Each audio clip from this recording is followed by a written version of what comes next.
Hey guys, this is chapter 1, section 3, and I'm going to go ahead and start. The formation, mining, and use of minerals. If you wanted to find a mineral, where do you think you would look?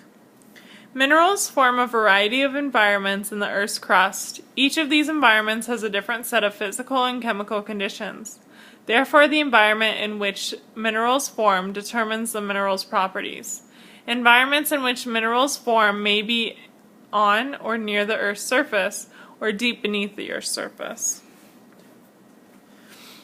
Now, especially on your assignment that you're going to get, you're going to need to read these little blurbs here. So I'm going to read these aloud, but just know that you're going to use these. So, evaporating salt water. When a body of salt water dries up, minerals such as gypsum and halite are left behind. As the salt water evaporates, these minerals crystallize. Limestones. Surface water and groundwater carry dissolved minerals into lakes and seas, where they crystallize on the bottom. Minerals that form in this environment include calcite and dolomite. Metamorphic rocks. When changes in pressure, temperature, or chemical makeup alter a rock, metamorphism takes place. Minerals that form in metamorphic rock include calcite, garnite, graphite, helimite, magnetite, mica, and talc. Hot water solutions. Groundwater works its way downward when it's heated by magma. It then reacts with minerals to form a hot liquid solution. Dissolved metals and other elements crystallize out of hot fluid to form new minerals. Gold, copper, sulfur, pyrite, and galena form in such hot water environments.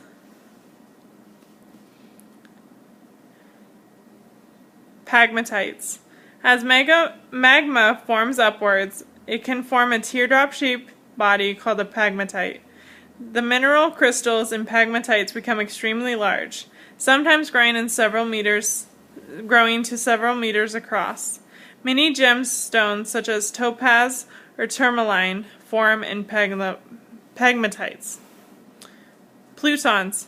As magma rises upward through the crust, it sometimes stops moving before it reaches the surface and cools slowly, forming millions of mineral crystals. Eventually, the entire magma body solidifies to form pluton. Mica, feldspar, magnetite, and quartz are some of the minerals that form from magma. So just a reminder for your worksheet that you're going to get today with this. This is going to be a very good resource for some of the questions. So I'm on page 14. Mining. Many kinds of rocks and minerals must be mined to extract the valuable elements they contain.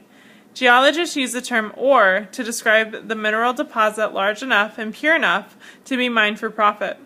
Rocks and minerals are removed from the ground by one of two methods.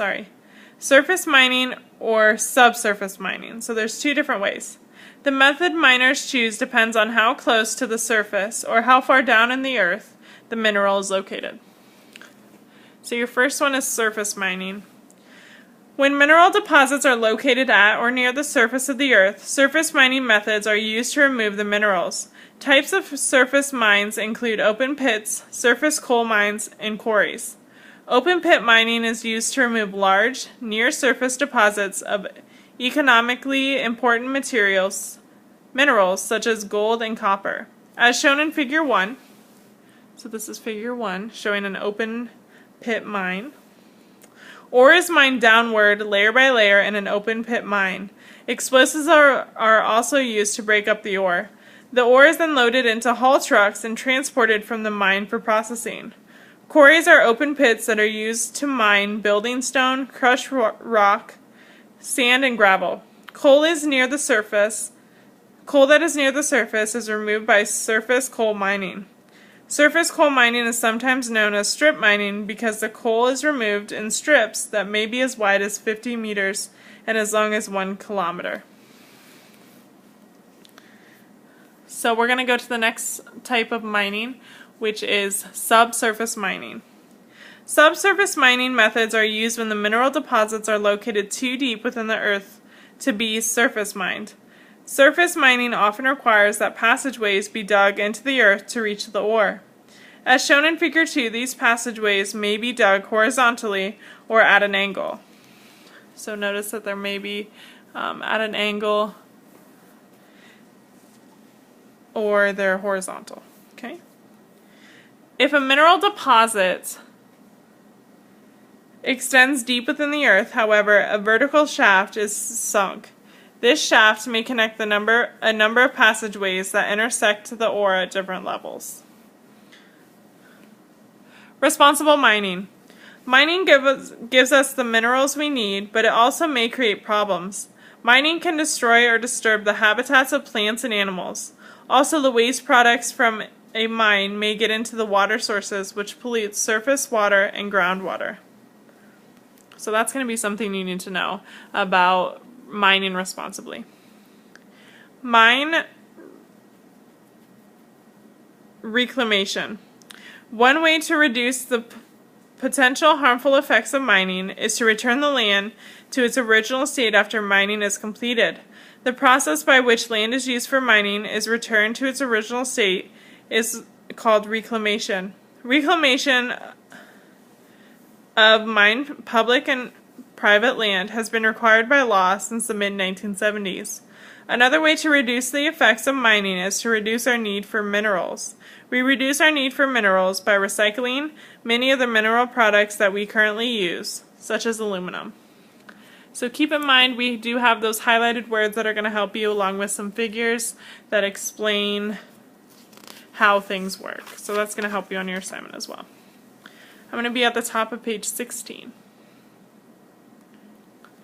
The use of minerals. As shown in Table 1, some minerals are of major economic and industrial importance. Some minerals can be used just as they are. Other minerals must be processed to get the element or elements that the minerals contain. Figure 3 shows some of the processed minerals used to make the parts of a bike. So Table 1 has some common uses along with some of the minerals, which is pretty cool, on how to make a bike. Metallic minerals. Some minerals are metallic. Metallic minerals have shiny surfaces and do not let light pass through them.